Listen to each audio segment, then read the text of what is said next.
हम सब इतने ब्रांड कॉन्शियस हो गए हैं कि हम लोग ब्रांड के पास जाकर महंगा कपड़ा तो ख़रीद लेते हैं, लेकिन अंदर से हम खोखले होते हैं। हम खुद को कैसे ब्रांड बना सकते हैं? मेरा अपना ये ख्याल है कि जो ब्रांड अगर हम देखें तो उसके बारे में कहा जाता है कि जो दिखता है वो बिकता है। तो सबसे इम्पॉर्टेंट ये है कि मेरी पर्सनालिटी कैसी है कि जो लोगों को अट्रैक्ट कर सकती है। क्या ये है कि 50 लोगों में अगर मैं खड़ा हूँ और लोग जो है मुझे वो देख के डिस्टिंग्विश कर रहे हों तो फिर तो मैं ब्रांड हूँ। ठीक है, अच्छा, मैंने खैर पर्सनालिटी की बात की, लेकिन हकीकत ये है कि आपकी जो पर्सनालिटी या अपीयरेंस है वो बेस करती है आपके करैक्टर के ऊपर। करैक्टर जो है प्राइमरीली आपकी जड़ें हैं, जो जितनी मजबूत, जितनी सेहतमंद जड़ें होंगी उतना ही खूबसूरत जो है वो पौधा होगा, उतने ही फल फूल लगेंगे।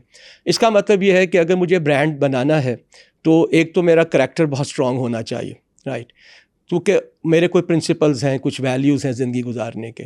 उसके बाद फिर मेरी जो पर्सनल अपीयरेंस है। अच्छा, बहुत से लोग ये कहते हैं कि जो मेरी एक पर्सनालिटी है या पर्सोना है वो तो अल्लाह ने जैसे बना दिया वैसे बन गया। हालांकि ऐसा नहीं है। आप बहुत से लोगों को देखेंगे कि वो अपने आप को बदलते रहते हैं। मसलन मुझे अगर शौक़ है कि मेरी एक दाढ़ी हो, तो क्या मुझे कौन सी वाली दाढ़ी अच्छी लगेगी, ट्रिम होगी, मुझे कोई छोटी सी गूटी मैंने बनानी है, मुझे कोई फ्रेंच कट रखना है।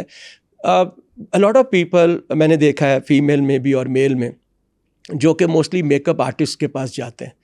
मेरा अपना ये ख्याल है कि मेकअप आर्टिस्ट से कहीं बेहतर आपको स्टाइलर की ज़रूरत है, जो आपको ये बताए कि आपके बाल जो हैं वो आपको कैसे रखने हैं। उसको पफ़ी करना है, उसको मैंने जो है स्पाइक्स बनाने हैं।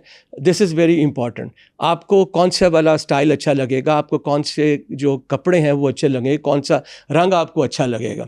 देखें, जिस वक्त आप मार्केट में जाते हैं तो जो सबसे ज़्यादा आपको इम्प्रेस करता है या आपकी अटेंशन लेता है वो उसकी पैकेजिंग होती है। और अक्सर कंपनीज़ अपने ब्रांड्स की पैकेजिंग पे बहुत काम करती हैं, ठीक है, उसको खूबसूरत बनाती हैं डिफरेंट कलर्स में। सबसे ज़्यादा प्रोमिनेंट कलर रेड है, येलो है, तो they want to have the packaging ताकि दूर से आपको नज़र आए।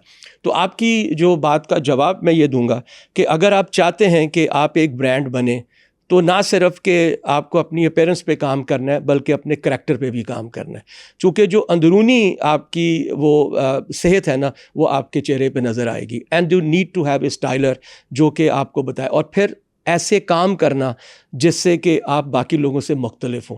मुझसे अगर आज पूछें तो सबसे बड़ा ब्रांड पाकिस्तान का अब्दुल सत्तार ईदी हैं, ठीक है। आज भी जब उनकी डेथ होती है तो लोग कैसे दीवानावार वहाँ पे जाते हैं, क्यों, क्या किया उन्होंने सिर्फ अपने काम से अपने आप को डिस्टिंग्विश किया, अपने काम से अपने आप को ब्रांड बनाया। अगर हम अब्दुल सत्तार ईदी को देखें तो ना को पढ़े लिखे हैं, ना बोलना आता है, ना पहनना आता है, लेकिन याद रखिएगा उनकी सबसे बड़ी जो स्ट्रेंथ थी ना वो ट्रस्ट था। ईदी कहीं चौक पे खड़े होके अपनी वो अगर दामन फैला देते हैं तो थोड़ी देर में उनका दामन पूरा भर जाता है पैसों का, क्यों, वो ट्रस्ट है, ठीक है। इस तरह से अनदर एग्जाम्पल जो मैं दे सकता हूँ बगैर किसी कंट्रोवर्सी के, वो कायदे आज़म है। आपने कायदे आज़म की ड्रेसिंग को देखा होगा, वो कैसे क्या ग्रेस थी, कैसे कैरी करते थे। 3 पीस सूट पहना हुआ है, ऑक्सफोर्ड पहना हुआ है, पाइप पी रहे हैं, सिगार पी रहे हैं। वाई? बिकॉज उसकी वजह ये थी कि उन्होंने जो अंग्रेज़ थे उनके दरमियान में अपने आप को ब्रांड करना था। तो अगर उनकी ऐसी पर्सनालिटी ना होती तो शायद जो गोरे हैं या अंग्रेज़ हैं वो भी उनसे इम्प्रेस ना हो रहे होते। सो आपकी बात किसी हद तक है कि उनका जो आपकी अब जो ट्रस्ट है वो आपके करैक्टर का हिस्सा है। ऑनेस्टी, इंटेग्रिटी, ट्रस्ट, ठीक है, ये सब के सब आपके करैक्टर का हिस्सा है।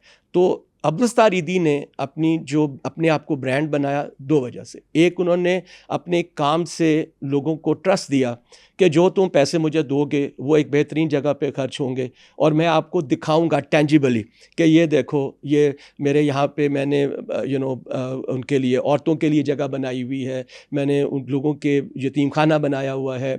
और उसके अलावा एम्बुलेंस जो है, आपको पता है कि उनका रिकॉर्ड है दुनिया के अंदर कि प्राइवेट में सबसे ज़्यादा अगर एम्बुलेंसेस थी तो वो ईदी वेलफेयर ट्रस्ट में थी।